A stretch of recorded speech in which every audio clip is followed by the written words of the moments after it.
کی قدر اور علم کی طلب کرو، یہ زمزم حیات ہے طلب میں اللہ کے نام سے شروع کرتا ہوں جو بڑا مہربان نہایت رحم کرنے والا،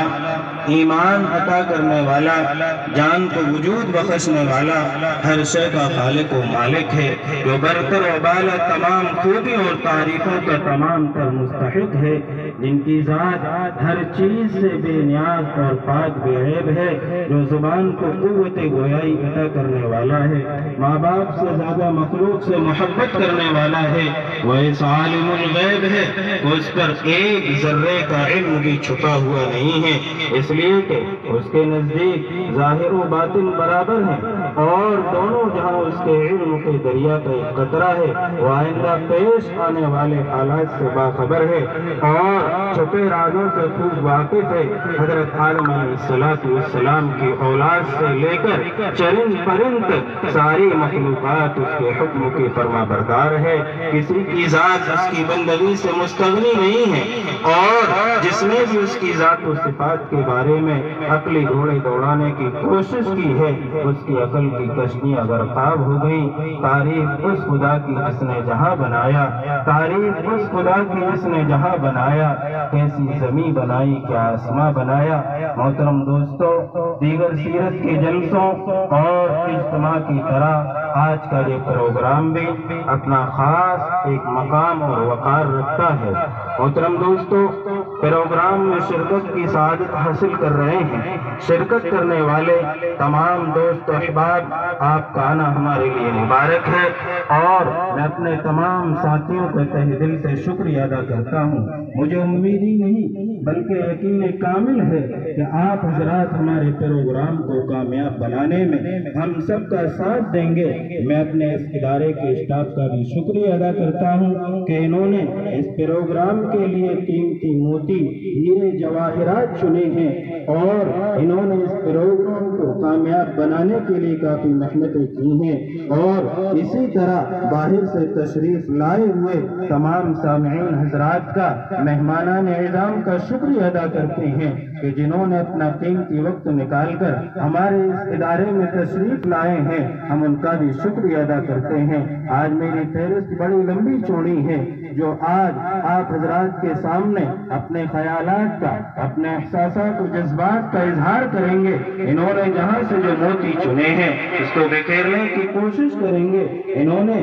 اس ادارے میں رہ کر جو بہادری و جوانمردی، شجاعت و دلیری، اعلیٰ بیانی و شعلہ بیانی کا جو ہنر سیکھا ہے، وہ آپ حضرات کے سامنے اس کو نمایاں کرنے کی کوشش کریں گے۔ آج آپ دیکھیں گے کہ انہوں نے اس مدرسے کے اندر رہ کر کے کیا کچھ حاصل کیا ہے۔ دنیا کی کتابوں کی طرف کس لیے دیکھوں، دنیا کی کتابوں کی طرف کس لیے دیکھوں، میرے لیے اللہ کا قرآن بہت ہے۔ جب کبھی پھولوں نے خوشبو کی تجارت کی ہے، جب کبھی پھولوں نے خوشبو کی تجارت کی ہے، پتی پتی نے ہواؤں سے شکایت کی ہے۔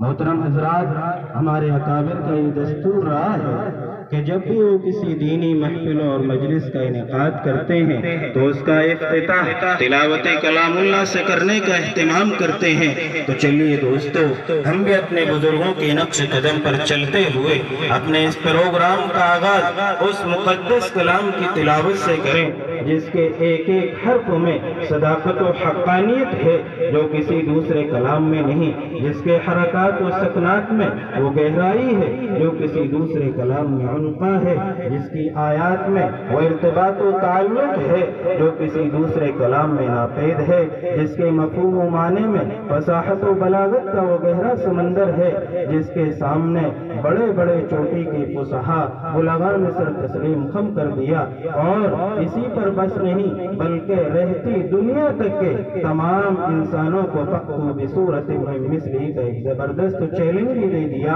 اور یہ بھی اعلان کر دیا لا یأتون بمثلہ کہ کسی ماں نے اپنی اولاد کو ایسا دودھ نہیں پلایا کہ جو ایسا مقدس کلام پیش کر سکے، جس کی کوئی مثال نہیں ہے، جس کی کوئی نظیر نہیں ہے، جو اس روئے زمین پر سب سے محترم، سب سے مکرم، سب سے اجمل، احسن اور اکمل مکمل کتاب ہے جس کا پڑھنا اور پڑھانا باعث خیر ہے، جس کتاب نے ہم کو جینے کا سلیقہ سکھایا ہے، جو کتاب پوری انسانیت کے لیے ہدایت کا ذریعہ ہے، لوگوں کے لیے سراپا رحمت ہے، اس کتاب سے اس پروگرام کا آغاز کیا جائے۔ اب میں بلا کسی تاخیر اس کلام ربانی کی تلاوت کے لیے دعوت دیتا ہوں۔ ان اشعار کے ساتھ قرآن کریم کی تلاوت سے آغاز ہو محفل کا، قرآن کریم کی تلاوت سے آغاز ہو محفل کا، اس نور سے پا جائیں ہم راستہ منزل کا، جہاں میں سب کتابوں سے بھلا قرآن ہوتا ہے، اسے پڑھنے سے رب راضی خفا شیطان ہوتا ہے۔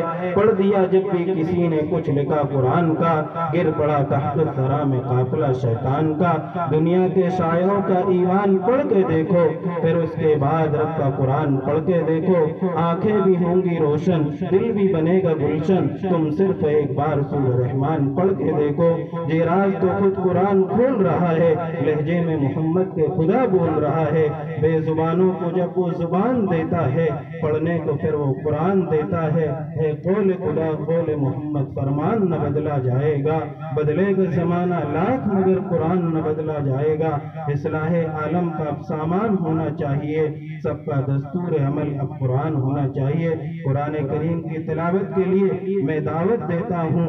محمد قاسم ابن حافظ محمد سعید صاحب دھارنی کو کہ وہ آئیں، قرآن کریم کی تلاوت کا آغاز کریں اس پروگرام۔